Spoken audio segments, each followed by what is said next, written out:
Welcome to Sicha Beis this week of Parshas Vayeshev in Lekutei Sichos Chelek Yud on page 122.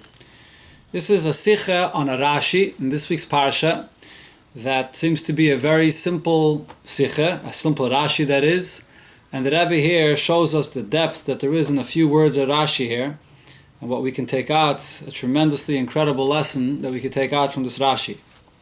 V'pirish ala pasig vayugad letama v'gaimer Maitik Rashi Atevis Oila Timnasa.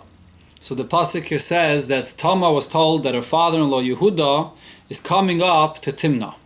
So Rashi brings the words Oila Timnasa, Umefarish Ubeshimshin Uayme Vayeret Shimshin V'Gaimer. Timnasa. By Shimshin, it talks about the same place, Timnah, and there it says that Shimshin went down. Bishipua Hahar Hoise Yesheves. This place Timnah was built on a slant of a mountain. Oilin la mikan, if you're coming from the bottom of the mountain, you're going up. V'yardim la mikan, and if you're coming from the top of the mountain, you're going down. So over here, Yehuda was coming from the bottom of the mountain, so it says Oile, and Shimshon was coming from the top of the mountain, so therefore it says Vayeret Shimshon. Tzarech lahavin. So the following questions we have here on this Rashi. Haloi stirizu mi vayeret shimshon v'chulu. This contradiction that Rashi miyashva b'pirusha that Rashi answers here. Misereres v'yeshna kvar ala pasuk shalafneize. It comes up in the previous pasuk. Shegam shom nema vayal v'gayme timnasa. There it says that Yehuda came up to Timnah. V'imkein hoyle le Rashi lahaktem es pirushai ze ala pasuk. Why doesn't Rashi explain what he says here in the previous pasuk to answer the contradiction to what it says by Shimshon Vayeret? Bay is another question. Rashi explains everything only that's negeya, that's relevant for the pshat and the pasuk here. And for the learner, for a student that's a ben chamish lemikra, to understand the pshat that's negeya now. Hare move on. Shekavanasa shal Rashi levay rakas and yonim shat Talmud belam de pasuk zeh yiskasha behem. So it's understood that Rashi only addresses whatever is relevant for the student to understand when he's learning this pasuk here. Aval ein darke leyashiv bepasuk hanilmad shepirusha kishal atzmai asi shaper ela sheyesh bekushis istiris mepsukim acherim sheterem lomdem atalmud. But Rashi does not address any questions that could come up from different psukim that the Talmud will learn about later. If there's no question that is here in this pasuk, so then Rashi doesn't address contradictions or questions that would happen when you see later psukim. So over here, there is no question here on what it says.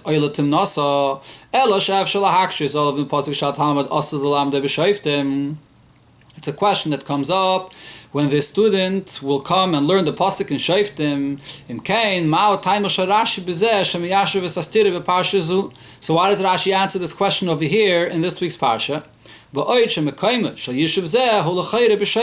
The place to address this contradiction is in the pasuk in Shoftim.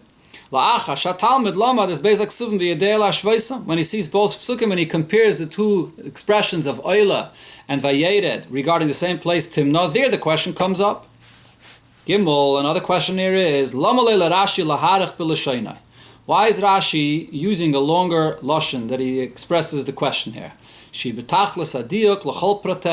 Everything Rashi says is exact and precise. Ki yedua, as known.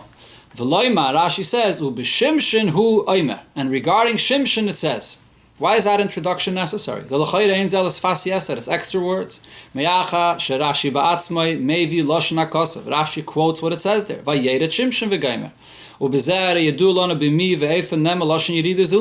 Rashi quotes the pasuk. We know who the pasuk is speaking about, and we know where it says. So Haya Maspik Lashon Ktsara would have been enough for Rashi to use a shorter expression and say, Kamai uksiv vayeret Shimshon v'chayetze b'zeh. In another pasuk it says Vayeret Shimshon. It's not necessary for Rashi to give the introduction Ubishimshon hu oimer. Hine al kushizu. So now, this question that Rashi addresses over here, the contradiction of the pasuk over here that it says by Yehuda and the pasuk that it says by Shimshon. Shalashaynis aksuvim b'shaychus latimna sasri adali.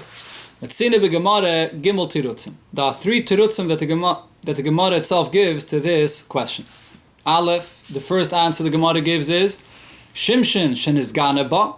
Shimshon, so he had a negative result in coming into the city of Timnah. Upirish Rashi shenasa mibnais plishtim ha'asuris. He ended up marrying from the daughters of Plishtim, which were forbidden for him. So ksiv be'yirida. So therefore the Torah says yirida, which refers to the experience that Shimshon himself had coming into the city. Yehuda shenis alaba. Yehuda, however, that went up, he experienced a elevation here.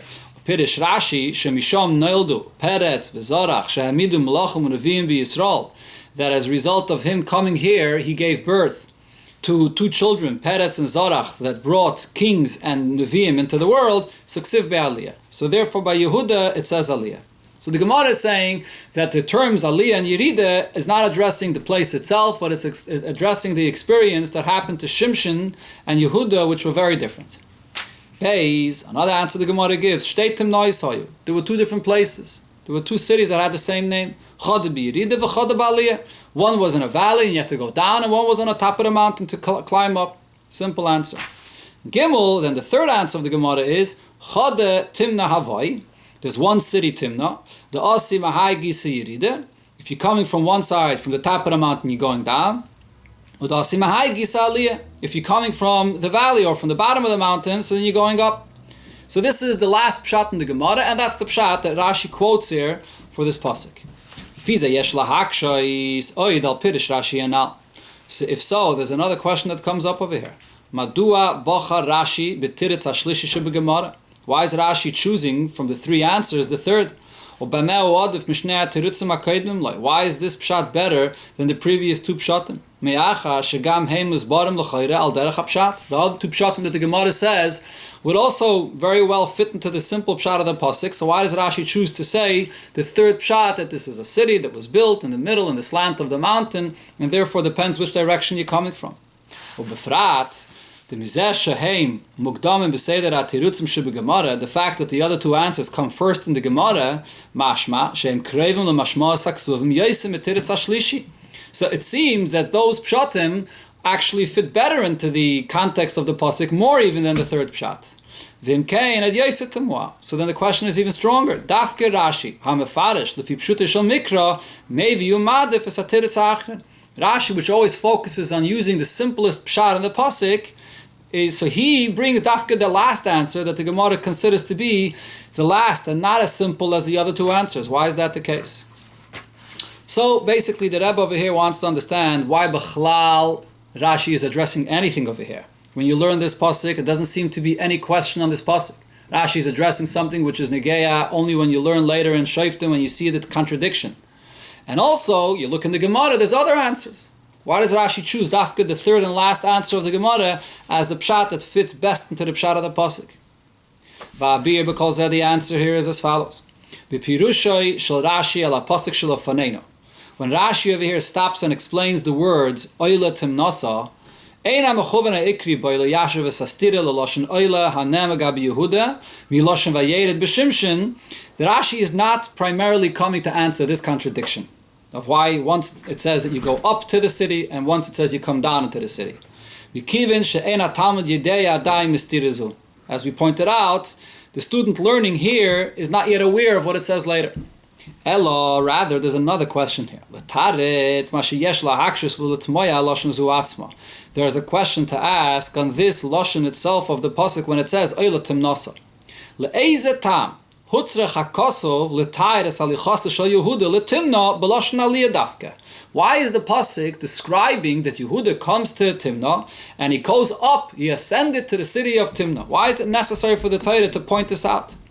Kolaymar lama medayek hakosov shohugad l'tomar ki chamia oila timnasa. Why is the pasuk precise in using the word to say that the one that told Tamar about her father-in-law Yehuda that's coming, told her that he's coming up to the city of Timna? Is there any difference in the content of the story? Even if this is the fact, but is this detail relevant for us for the content of the story? That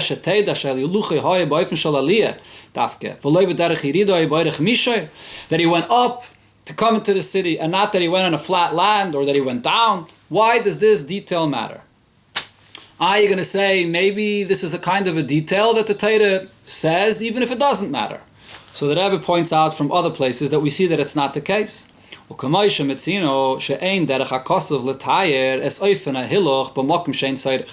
Torah does not describe the way of how you're going, whether up or down, it's a mountain, it's a valley. The Torah doesn't describe that if there's no need. That the student already learned. Bring him as a carbon on one of the mountains. So even though the Eibishter says Haleyu, you're going to go up on a mountain. It says that he went, Avraham Avinu went to the place, and then it says they arrived to the place. They certainly were going up Haramiriya to go bring Yitzchak to that Kedah. But the Torah doesn't bother spelling that out. And in the Ha'aris, the Rebbe points out there are other places in the Torah where it uses the term Yerida, and it's always for a purpose. There's something the Torah is, a point the Torah is trying to make. But stam, when we're talking about a person going from one location to another, arriving to a certain place, there's no reason for the Torah to point that out. And the reason is simple. There's no relevance to knowing how he arrived to the place. The Torah does not spell out a detail that's not relevant for the subject that we're speaking about. So, if so, the same is here as well. There's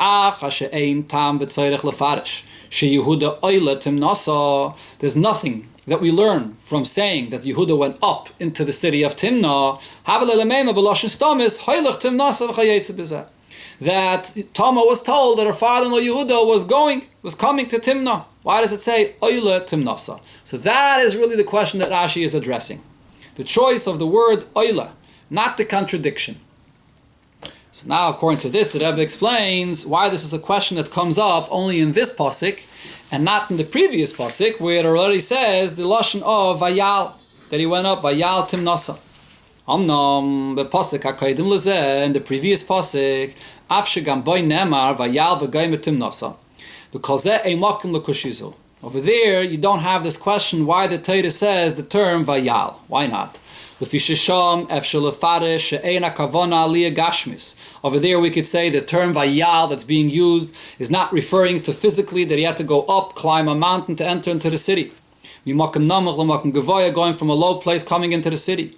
There it's actually referring to the level that the Yehuda that is came up and came into the city on a personal level, an emotional level, or on the level that he came up and he had an aliyah ruchnis coming into the city. That's what we're talking about. The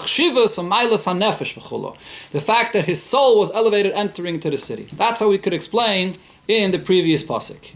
And you may think, but that's not the simple translation of the word Vayal. If we're going to say that Vayal means not physically, but Vayal means the nefesh, a level of elevation for his soul, shouldn't Rashi point that out in the previous pasuk? So the Rebbe says no. And to interpret the word aliyah in the previous pasuk as an aliyah ruchnis would be simply understood. The beginning of this parsha here it says, Vayered Yehuda mi'eis Echav, and Yehuda went down from amongst his brothers. Upirish Rashi, the Pashtus Pirusha, and Rashi there explains, Shahiridu Echav Migdulase, that his brothers took him down from his position that he had, from the greatness that he had. Yerida beruchnis, that he experienced the Yerida and a ruchnis level as a result of what happened by Mechiris Yosef, and the brothers blamed Yosef for this, so therefore they lowered him from his position. So at the beginning of the parasha, when it says Vayered, Rashi already tells us that it means that he went down not only physically but beruchnis. If so, so over here when the Torah writes Vayal that he went up, so what does it mean? When he came to the city of Timnah, and because of what happened with Tamar, and then that he gave birth to the two children of Peretz and Zorach, he went and became elevated beruchnius, like the first answer that the Gemara actually says, that Yehuda experienced an aliyah entering into the city. So that would be the simple pshat we can say in the previous pasuk, and even in the pshutei shel mikra, it's self-understood that this would be the pshat based on what it says before, that Vayered, and Rashi already told us that it means that beruchnius he went down, so over here it means that he came up beruchnius. To say this pshat could only be possible in the previous pasuk where it says Vayal. V'loshen nistar b'derech shlishi hamedaber. It's not speaking directly. And who's saying the Vayal? It's the Torah that's speaking in third person, sharing with us what had happened to Yehuda. Meaning, Hainu shahatayre hiya misaperes es mu'araisav shel Yehuda. The Torah is telling you what happened to Yehuda. V'hiya yidas l'ramez. So the Torah is writing it and hinting in the Beloshen Vayal, and this word Vayal, es aliyasei haruchnis shasida lovay al yidei alichas l'timna. The fact that entering to the city, he's going to experience an elevation to his soul because of what happened over here. So if the Torah is saying Vayal, that Yehuda came up, it's the Torah that's telling you what is really going to be happening to Yehuda here. So that's what we could say in the previous pasuk. But over here in this pasuk, shenem arboy, what is it written here? Chamich oile timnasa. That somebody tells Tamar, your father-in-law is coming up into Timnah. Beloshen noichach. There's somebody speaking and saying something directly to Tamar. The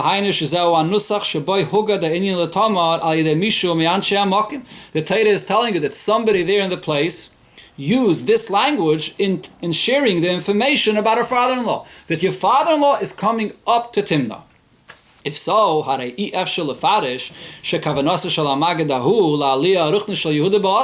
so this one that's speaking to Tamar about Yehuda can't be referring to a ruchni is the Galiyah that Yehuda is going to experience in the future. Whoever was telling this to Tamar had no idea about this.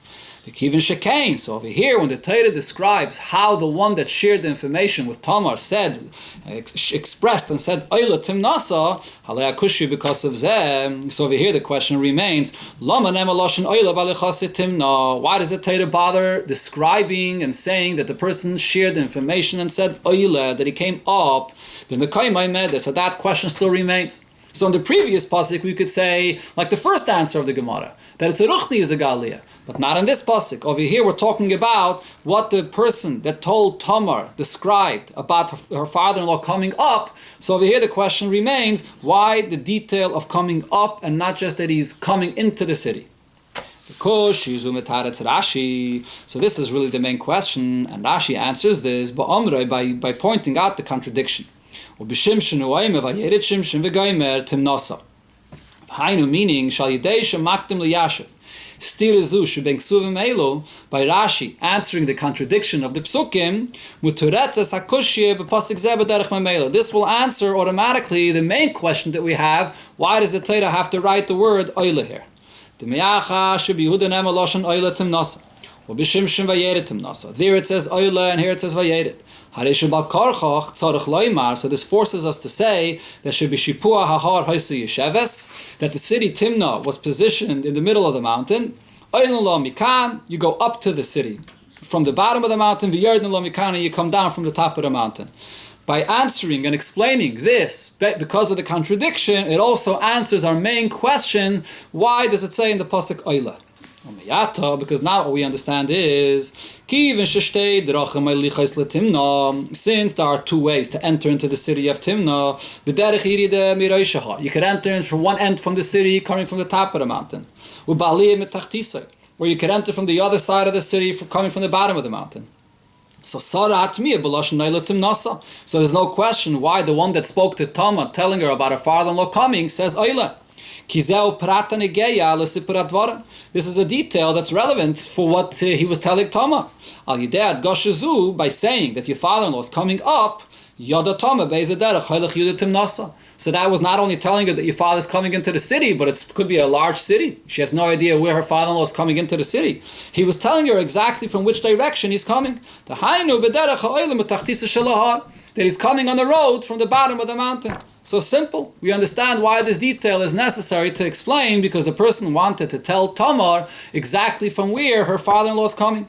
So Rashi is not coming to answer any contradictions. Rashi is coming to explain the pshat in the word oila here. That the word oila here is relevant to explain, because that word oila is not just a detail of whether there was an incline or not, but that word oila explains from which direction her father-in-law was coming. So now we can understand also why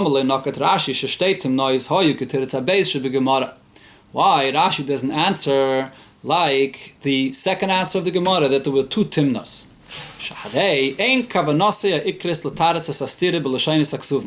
Rashi is not coming to answer the contradiction. This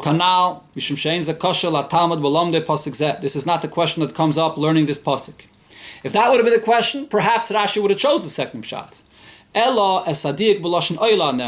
Rashi wants to understand why the Torah is specific in spelling out the fact oila. That's the word that we're focusing on. The dava zeh, and this question, this is only answered by the third answer of the Gemara, that it says oila in order to explain exactly from which direction Yehuda was coming. The Ozyesh tzarich l'ramez l'idea l'tameh be'ezem mishtei adrachim hoylech Yehuda timnasa. So now Tama knows from where her father-in-law is coming.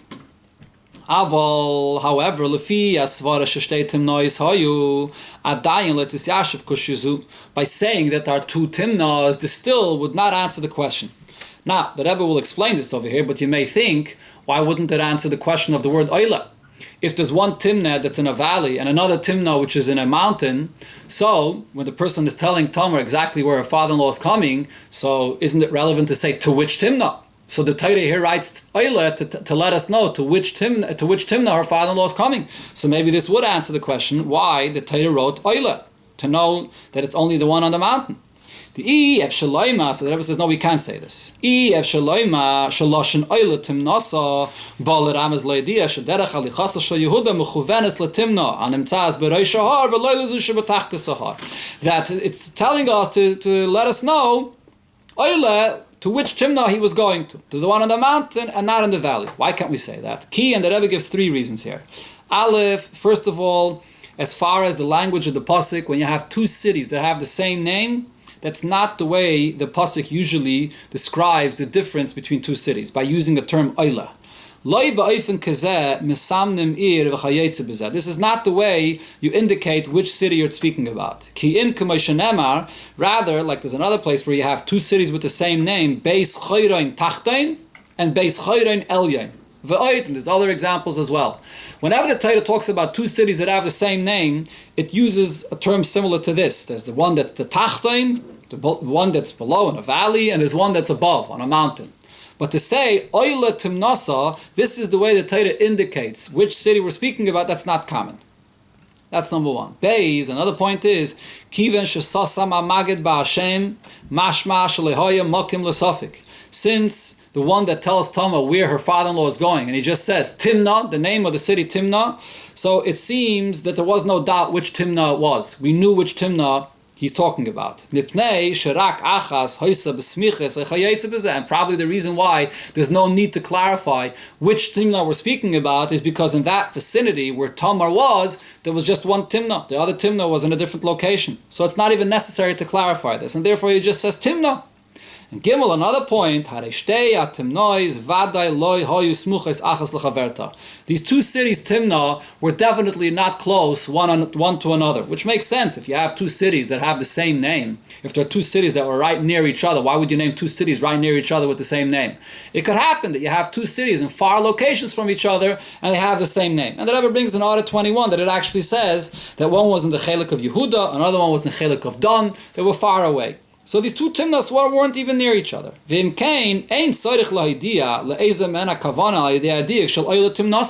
It's not necessary to let Tamar know, which is in one location, in the city of Timna or near the city of Timna, to let her know which city of Timna we're speaking about. The other city of Timna is in a completely different place. So therefore that cannot be the reason why the Torah says Oila, to let her know which Timna it is. So therefore the only answer Rashi can give is the last pshat of the Gemara that says that the meaning of the word Oila means to say which direction was Yehuda entering into the city. He wasn't coming from the top of the mountain, he was coming from below, entering into the city. However, the Rebbe says it's still not fully understood. There's still another way how to interpret these psukim here. This is not fully understood. Mitzad ha-doichik be'etzem ha-pirish. There is a doichik in the very pshat shetimna b'shipua hara yesheves, hoise yesheves. That there's a city that's built in the middle of a mountain, in the slant of a mountain. L'fi shedava bilti ragalu livnois ir b'shipua shalahar. It's not usual to build a city in the middle of a slant of a mountain. And the Rebbe explains why. Yesh ubaynim ir b'rosh har. Sometimes you want to build a city and you find a place on the top of a mountain to build it. The Hainu, and the reason is as follows. To build a city at the top of the mountain is difficult. You have to bring up the materials, the conditions of work over there. Also,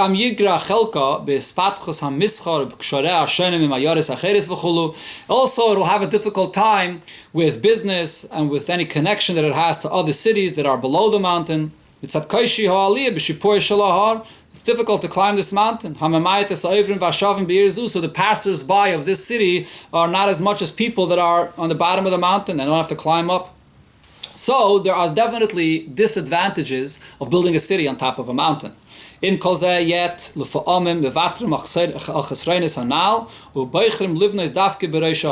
sometimes a city is built specifically on the top of a mountain. There is one tremendous advantage, which is to defend this city. If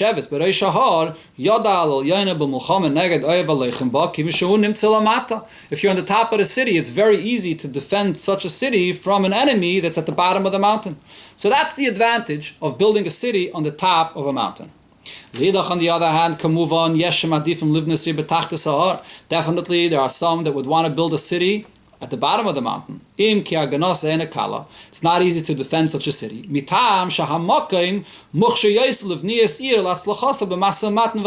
easier to build a city.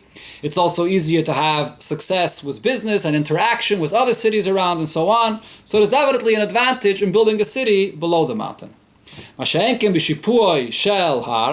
building a city in the middle of a slant of a mountain, there's no full tayeles, there's no full advantage in building the city in the middle of a mountain. Whether you're looking to find a perfect spot for the building itself and the development of a city, so you want to choose a spot which is at the bottom and easy for people to access to the city and so on. Or on the other hand, if it's important to you to have a city which has a strong line of defense, so then you would choose a place which is on the top of the mountain. But why would you choose a spot right in the middle of the slant of a mountain that has a disadvantage in both of these ends? In another detail, building a city in the middle of the slant of the mountain, so it's not flat land and it's not easy to live in such a city. Houses that are higher and above other houses, and it's not exactly convenient and comfortable to live in such a place. So why would a city be built in the middle of a slant of a mountain?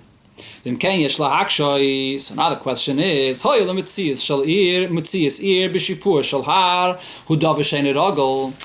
a city in the slant of a mountain is not a common thing. So if so, let's go back to the question that we have a contradiction regarding the city of Timnah.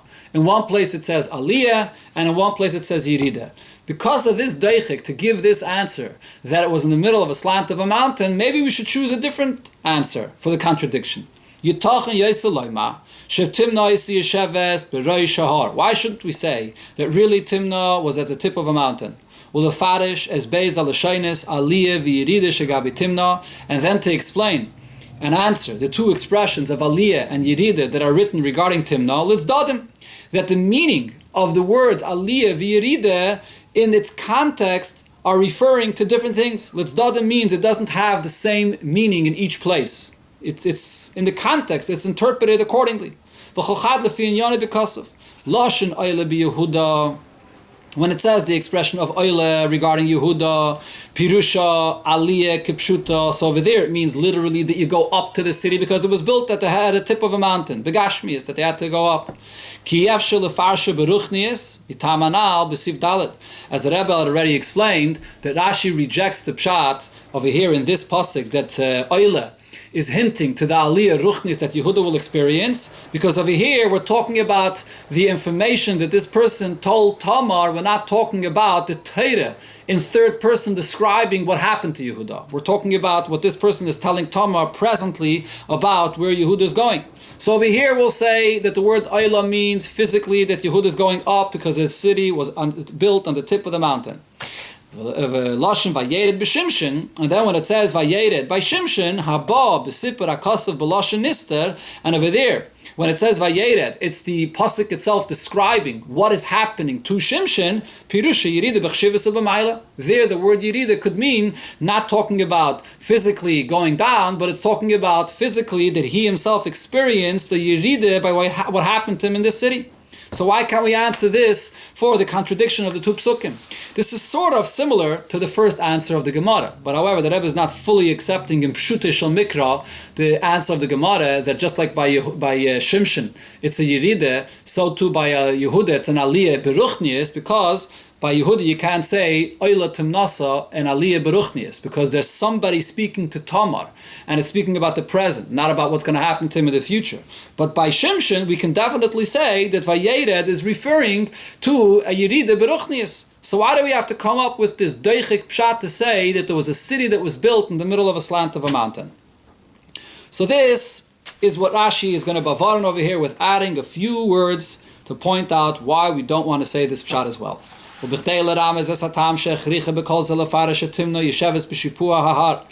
order for Rashi to explain, and Rashi hints this to understand why we have to say that Timnah was built in the slant of a mountain. Rashi. So Rashi adds those few words, Ubishimshin hu oimer. And by Shimshon it says. So the Rebbe's question was, why does Rashi have to say those words? We see it in the pasuk that he quotes. Hainu meaning, Shaloirak b'pasuk zeh. It's not only one pasuk, one time that the Torah uses the word Yerida, Vayered. If it's only one time, we can say that the Torah is writing it just in order to indicate the Ruchni is the experience of a Yerida that happened to Shimshon. Ella rather Shimshon regarding Shimshon in this whole story that the Torah describes there, or that the Navi describes there, it says the term Yerida. Hainu meaning shechayze va'omer lashon zeh kama pamim. It says the term vayered over there more than once. If so, ve'ein svara lefarish es kol echad ve'echad mehen l'ramez yirida b'chashivas. It's not logical to say that every time it says vayered again and again regarding what happened to Shimshon, that it's all to hint to the Yerida that happened to him on the stature, on the level that he went down Beruchnius. If the Torah wants to just hint to the Yerida that he had Beruchnius, so it's enough to say one time. Elamai, the meaning of Vayered that it says by Shimshon, it means, in the simple pshat, Shemakim Megurav Shel Shimshon, that Shimshon lived at the tip of the mountain, every time he went to Timnah, he was coming down from his place, where he was living, down into the city. So if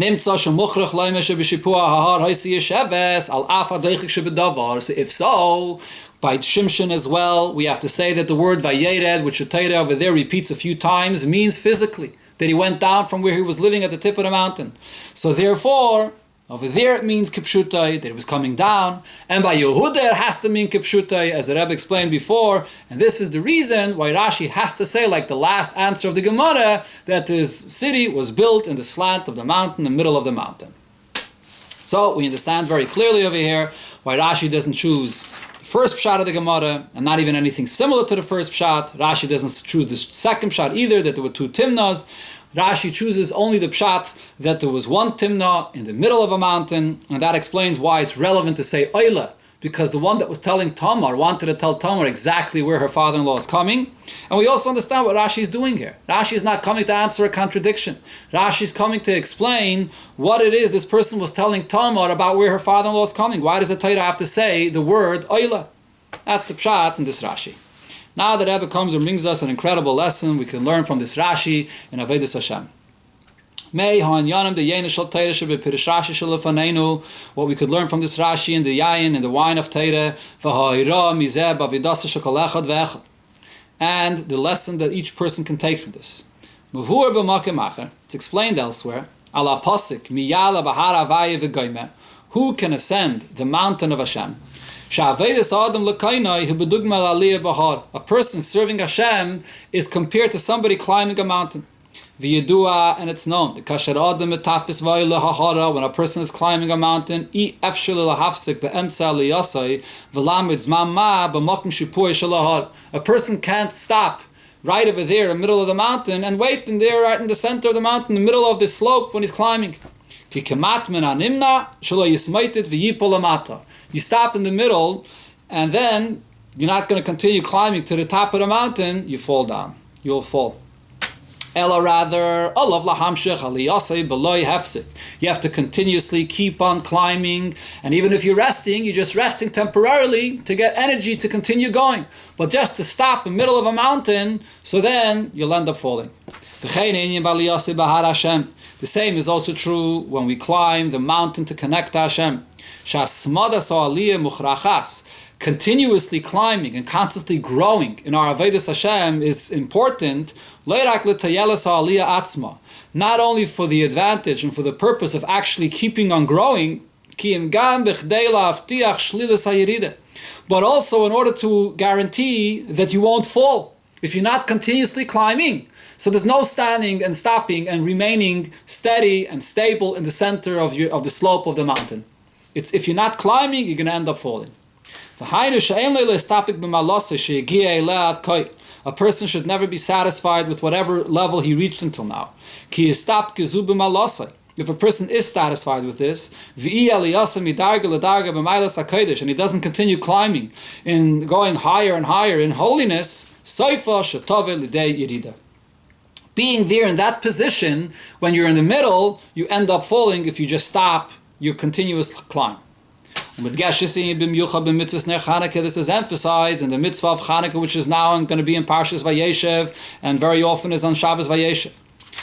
What is the halacha by Chanukah? Shamahadrim and Amahadrim chulu. So the mitzvah, the way we fulfill the mitzvah of Chanukah, Mahadrim and Amahadrim, Yaimirishim Adlik Echad, the first day you light one candle, and Mikan Veilach Meisav V'Hoilach, every night you continue and you add another candle. One of the reasons the Gemara says is because you always have to increase in the levels of holiness. And if you don't add another candle on the second day, so then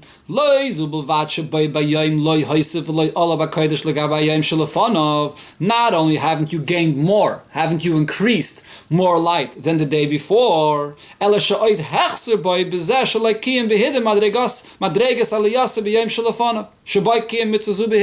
you're actually minimizing the fulfillment of the mitzvah of what it was a day before.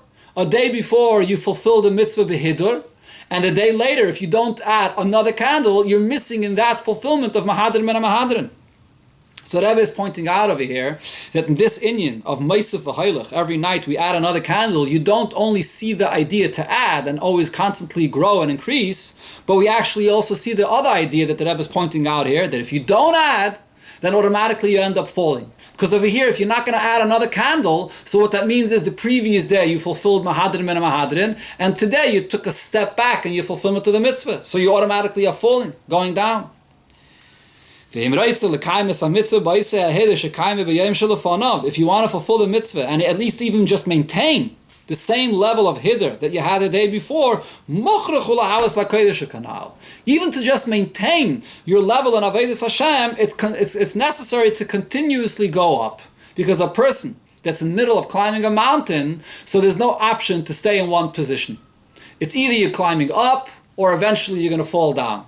So even to just maintain the level that you're on, you have to continuously climb up the mountain. And in Oster 33, the Rabbi points out that this could be one of the meanings of the Lashon, Ma'alam HaKodesh ve'ein meiridin. That is itself what it's saying. That it's either Ma'alam HaKodesh, and if it's not going to be Ma'alam HaKodesh, you're going to be meiridin. Ve'ein meiridin is not a separate point, but that's actually telling you another detail of the importance of the Ma'alam HaKodesh. So this important lesson is hinted right over here in the words of Rashi. Regarding this city of Timnah, which was in the slope of the mountain, and it says Aliyah and Yerida lefisha b'shipua hahar haisa yisheves. It was in the middle of the mountain.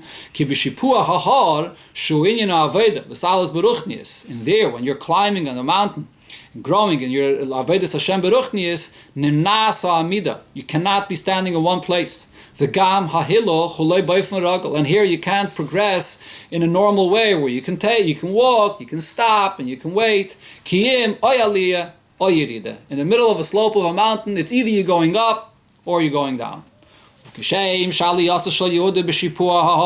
Just like over here, when a Yid goes up, when Yehuda, that is. Over here, when Yehuda went up in the slope of the mountain. So what happened? Hivia lidei leidas peretz ze Mashiach. Shenema Allah peretz lefneim. So he gave birth to a son Peretz, which eventually from him will come Mashiach that will come and break all boundaries. The same is also true regarding every individual when he ascends in his individual mountain to connect to Hashem. And a person continuously grows and doesn't stop. We will be zeicha to the fulfillment of the promise that we will go up to the mountain of Tzion, Lishbet is Hareisa, V'hoisa Lashem HaMelucha, Bebias Mashiach Tzidkenu, with the arrival of Mashiach Tzidkenu.